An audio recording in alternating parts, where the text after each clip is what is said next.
The ATF has started the embarrassing process of returning bump stocks to their original owners after the U.S. Supreme Court ruled that the agency wrongfully determined they were machine guns, but only if the owners act within 90 days.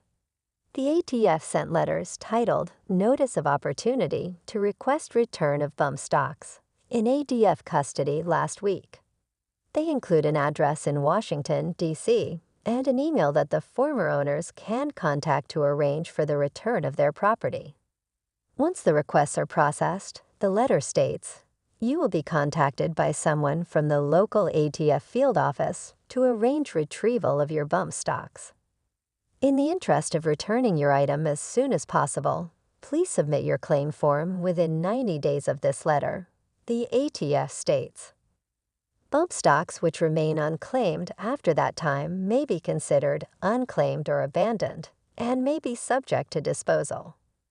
Florida Carry, Incorporated, purchased an SSAR-15 bump stock from Slide Fire Solutions, Incorporated, for demonstration and educational purposes before the ban was enacted. It was surrendered to the ATF under protest, and Florida Carry became a co-plaintiff in Geeds v. ATF, along with the Firearms Policy Foundation, Damian Geeds, the Madison Society Foundation, Incorporated, and Shane Roden. Florida Carry co-founder and co-executive director Sean Carrena was, once again, struck by the ATF's arbitrariness in setting the 90-day deadline.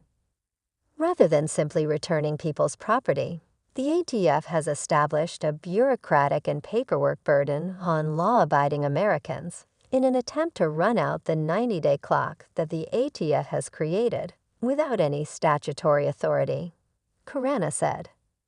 Clearly, ATF leadership has learned nothing from the Supreme Court's mandate that government agencies can't make up new rules that are not expressly provided for by law.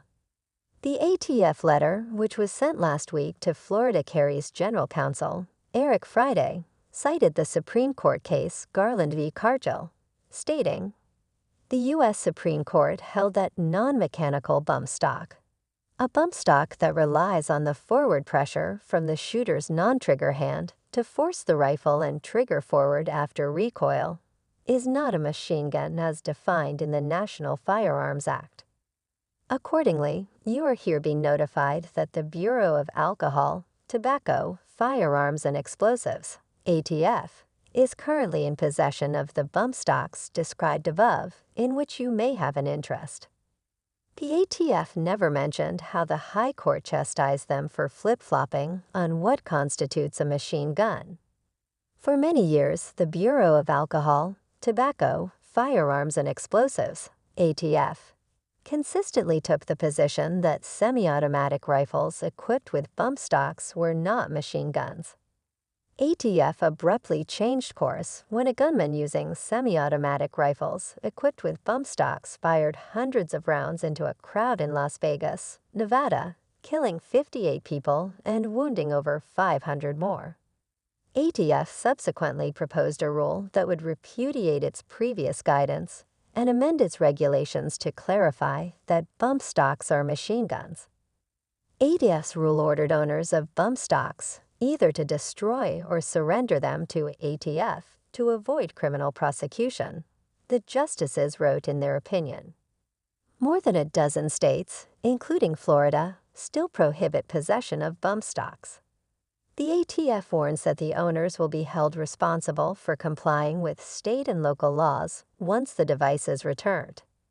By arbitrarily establishing the 90-day return window, the ATF has created an internal precedent that it will likely use when it is ordered to return other firearm accessories that were unconstitutionally seized by its agents, including pistol braces, aftermarket triggers, and more. Lee Williams is a board member of Florida Carry, Incorporated. This story is courtesy of the Second Amendment Foundation's Investigative Journalism Project. Click here to make a tax-deductible donation to support pro-gun stories like this.